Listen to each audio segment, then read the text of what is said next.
What's up, people? How you doing on this afternoon?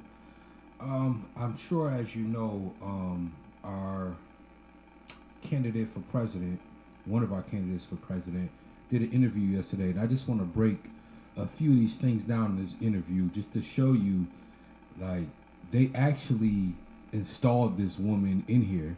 You see what I'm saying? And she actually does not have a real coherent plan for what she wants to do. A lot of the stuff she is saying is what Joe Biden said. So if you wasn't going to vote for Joe Biden, why would you be voting for her? See, I'm talking to people who want to vote on policy, not because she's a woman, she's black, she went to an HBCU. That seems like the most ridiculous things to vote on. But let's hear some of the stuff that this woman, even the beginning starts off cringy. Like, I'm gonna tell you something. Let's hear something. Down with me and bringing the bus. Bus tour is well underway here in Georgia. You have less time to make your case to voters than any candidate in modern American history. The voters are really eager to hear what your plans are. If you are elected, what would you do on day one in the White House? Well, there are a number of things. I will tell you, first and foremost, one of my highest priorities is to do what we can to support and strengthen the middle class. When I look at the aspiration. Her first question was, what would you do on the first day in office? And her first answer is, what would I do I would go on and to strengthen the middle class. Does that sound like anything? Do you get anything out of that? What she's going to actually do on the first day? To strengthen the middle class? You know, that's a question that they ask all presidential candidates. And they usually have those answers ready to go. She wasn't even ready for this one. That's the reason why she has Tom Waltz on her side. You see how it looks? It looks kind of weak, like you need the man on your side in order to do this interview. That's what it looks like. I'm just being honest. And before we go any further, let's put a side note. This is not about her being a woman. To all you dunce in the back of the back room, this is about what is she gonna do for us, especially black people, right? To get our votes. That's what this is about. I wouldn't care if she was a hybrid or a hermaphrodite with green stripes down her back. What are you gonna do for us? Is the question. Let's continue. The goals, the ambitions of the American people. I think that people are ready for a new way forward, in a way that generations of Americans have been fueled by hope and by optimism. I think, sadly... Here we go with this hope and optimism. Here we go with this hope. They selling you this hope stuff again. You gonna fall for it again?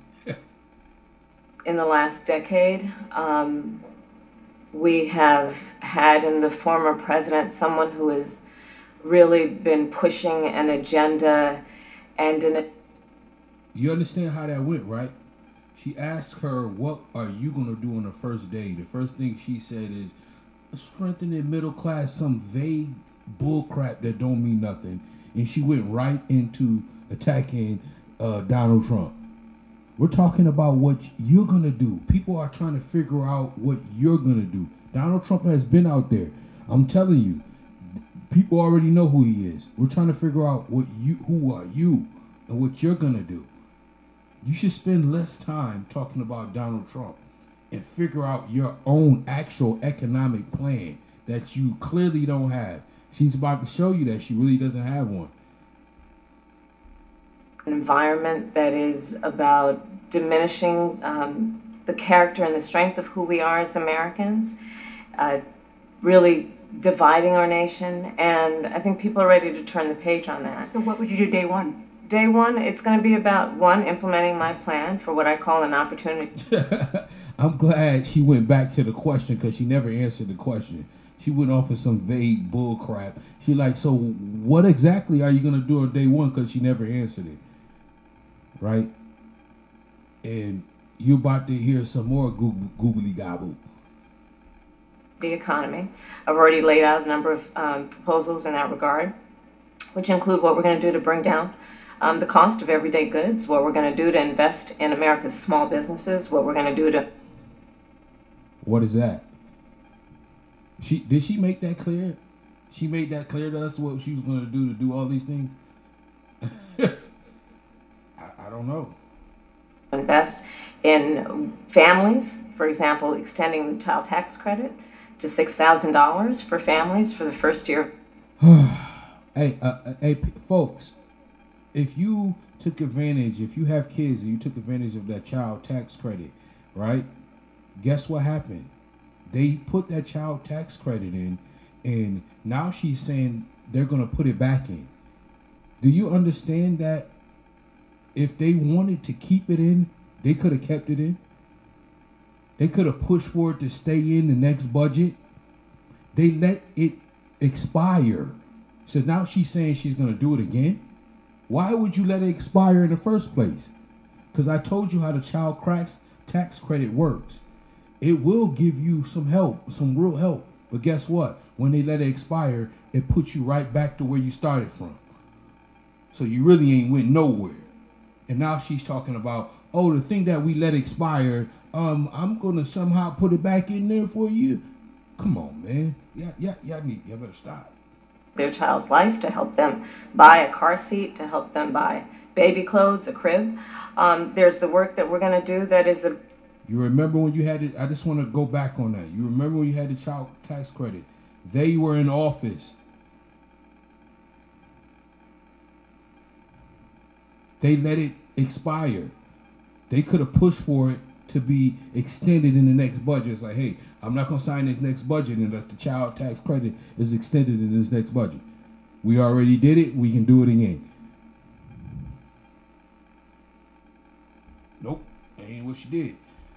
About investing in the American family around affordable housing, a big issue in our country right now. So there are a number of things on day one. What about you?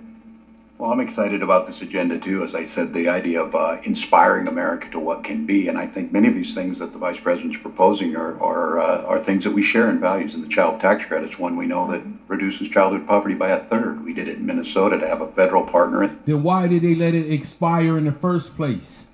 Why didn't they continue to help people get up out of poverty? The longer you let it continue, the more they can save, the more they can put towards other things and make other things happen. You let it expire. So it puts them right back to the same spot. Do you understand? Let's continue. And that's unbelievable, I think, in the impact that we can make. You talked about, you call it the opportunity economy. You are well aware that right now many Americans are struggling. There's a crisis of affordability. Yeah. One of your campaign themes is we're not going back. But I wonder what you say to voters who do want to go back when it comes to the economy specifically, because their groceries were less expensive, housing was more affordable. We don't want to go back. You heard what she said? I'm glad she asked that question, because you can say whatever you want about Donald Trump. What was your prices? Forget about all the other stuff. Think about your daily living. Think about how you need to survive and save for your kids to go to school and all of this stuff. Everything is higher under their administration. The gas went up, the food went up, interest rates went up. You can't even buy a house. You can barely buy a car. If you did buy a car under this administration, you bought it at a pretty ridiculous interest rate, which is going to bite you in the ass probably later on. You're going to look back like, you're going to be trying to renegotiate that interest rate. That's what you're going to be trying to do. Let's continue. Donald Trump was president. Every month, this Airbnb pays me about $2,700 in semi-passive income. Now Well, let's start with the fact that when Joe Biden and I came in office, during the height of the pandemic, we saw over 10 million jobs were lost. People, I mean, literally, we were all tracking the numbers. Hundreds of people a day were dying because of COVID. The economy had crashed. In large part, all of that because of mismanagement by Donald Trump of that crisis. When we came in, our highest priority was to do what we could to rescue America. And today, we know that we have inflation at under 3%. A lot. Okay. That dude probably did mismanage all type of shit. So his mismanagement of this, y'all come in and create a worse problem with inflation and hike everything up. So after we had to deal with this pandemic of people not even working, now we got to come into a state of inflation because of you. All right. Of our policies have led to the reality that America recovered faster than any wealthy nation around the world. But you are right. Prices, in particular for groceries, are still too high. The American people know it, I know it. People, she said that we recovered. Do you know that people can't even buy a house right now? That looks like recovery to you?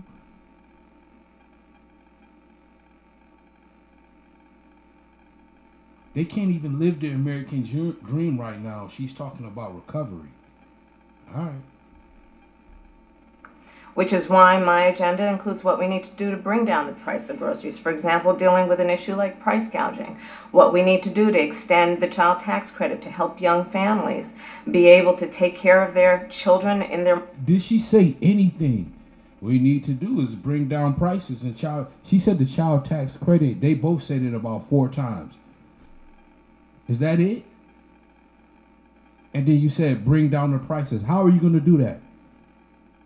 She has no plan at all. There's no plan at all from this woman. And y'all running out there to go vote for this. It's unbelievable. Like, listen, if they can do this to you, if they can get you, especially black people, I'm talking to you, they can get you to come out there and vote for this woman or this fraud, just like Obama again, you're never going to get nothing. There's no reason why they should even care about what you're talking about. They know you're going to come vote for this crap anyways. If we give you nothing, we take all your money and give it to the illegal immigrants, you're still going to come vote for it anyways. For us to give more of your resources to somebody else. Dang. Most formative years. What we need to do to bring down the cost of housing. My proposal includes what would be a tax credit of $25,000 for first-time home buyers, so they can just have enough to put a down payment on a home, which is part of the American dream and their aspiration, but do it in a way that allows them to actually get on the path to achieving that goal and that dream. So you have been vice president for 3.5 years. Yeah. Let me tell you something, black people. Yeah, they're gonna open that program up to illegal immigrants to get that money and get houses before you. They'll get a hold of that money before your black behind will. You understand? Let's continue. The steps that you're talking about now, why haven't you done them already? Well, first of all, we had to recover as an economy, and we have done that. I'm very proud of the work that we have done that has brought inflation down to less than 3%. The work that we have done to cap the cost of insulin at $35 a month for seniors. Donald Trump said he was going to do a number of things, including allowing Medicare to negotiate drug prices. I'm not mad at my seniors. But this was, Obama was running on to bring a price down for seniors and to negotiate with Medicare. They haven't done it yet. And they still running on the same thing. They haven't done it yet. You think she's about to do it? You think the most feckless person that's been in office that hasn't done nothing as vice president, she's now about to do it. That's hilarious. It's never happened. We did it.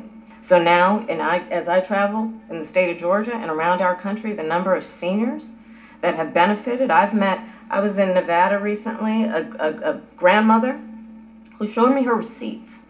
And before we capped the cost of insulin for seniors at $35 a month, she was paying hundreds of dollars, up to thousands of dollars a month for her insulin. She's not doing that anymore. You maintain Bidenomics is a success. I maintain that when we do the work of bringing down prescription... You heard what she asked. So you mean Bidenomics is a success? The most of the Americans don't think that. And that's what she's running on. She's running on a failed policy that most Americans think economically is failed for them. And she's saying she's just going to implement the same thing that's failing for you right now.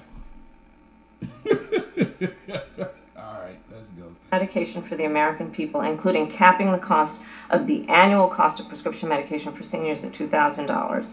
When we do what we did in the first year of being in office to extend the child tax credit so that we cut child poverty in America by over 50%, when we do what we have done to invest in the American people and bringing manufacturing back to the United States so that we created over 800,000 new manufacturing jobs, bringing business back to America, what we have done to improve the supply chain so we're not relying on foreign governments to supply American families with their basic needs, I'll say that that's good work.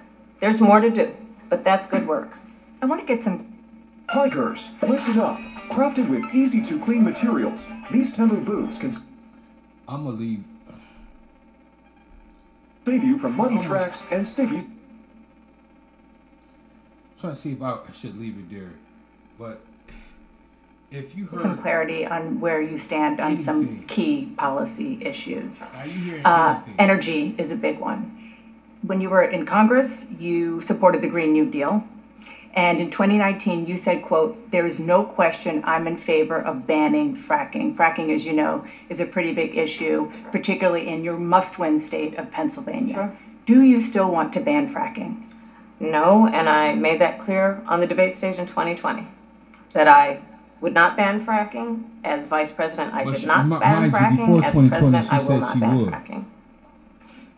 In 2019, I believe, in a town hall, you said you were asked, would you commit to implementing a federal ban on fracking on your first day in office? And you said, there's no question I'm in favor of banning fracking. So yes. So it changed in that campaign? In 2020, I made very clear where I stand. We are in 2024, and I've not changed that position, nor will I going forward. I kept my word, and I will keep my word. What made you change that position at the time? Do you believe that? Did you believe that? Like, come on, man. Come on, man. Let's be clear. My values have not changed. I believe it is very important that we take seriously what we must do. People don't even know your values. What are your values? What exactly are your values? Besides locking a whole bunch of people up in California and denying evidence that'll let people free, or disregarding a court's ruling that tells you should let a whole bunch of people out, but you wanted to keep them in there for slave labor. What is your values? All right. To guard against what is a clear crisis in terms of the climate.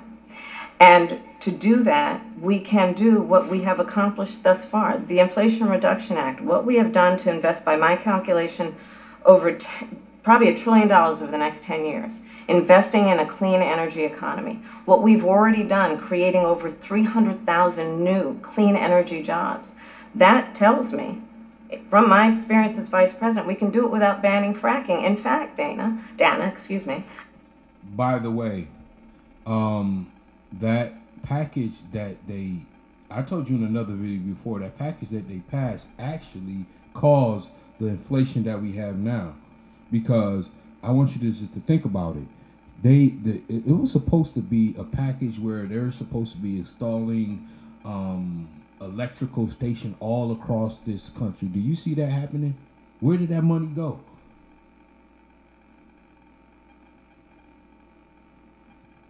This so-called infrastructure that he's talking about, do you really see it?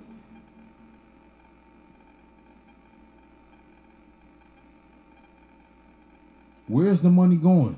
Because we can ride down the roads right here in my city and see everything falling apart.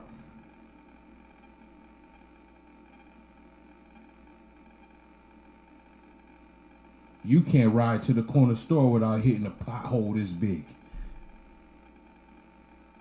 But all right. I cast the tie-breaking vote that actually increased leases for fracking as vice president. So I'm very clear about where I stand. And was there some policy or scientific data that you saw that you said, oh, okay, I get it now? What I have seen is that we can grow and we can increase a thriving clean energy. She ain't seen no scientific data. She ain't seen a damn thing. All she saw was, oh, this is the way the political wind is blowing, so this is what I'm gonna lie about today. That's all she saw. All right. The economy without banning fracking. Okay. We're gonna leave that there, and there's gonna be another part to this because she had more interview, because I just want to show you a few other things. But if you saw, like, that was the beginning of the interview, and if you saw anything in there that say, oh yeah, she has actual plan for Americans, black people, she doesn't even have a plan for Americans, let alone black Americans. Do you understand? She doesn't even have a real plan for nobody. The only thing that the Democrats have a plan for is trying to find money to feed these illegal immigrants and send money all over the place. They don't have a plan for the actual American citizens. All right. Y'all, listen.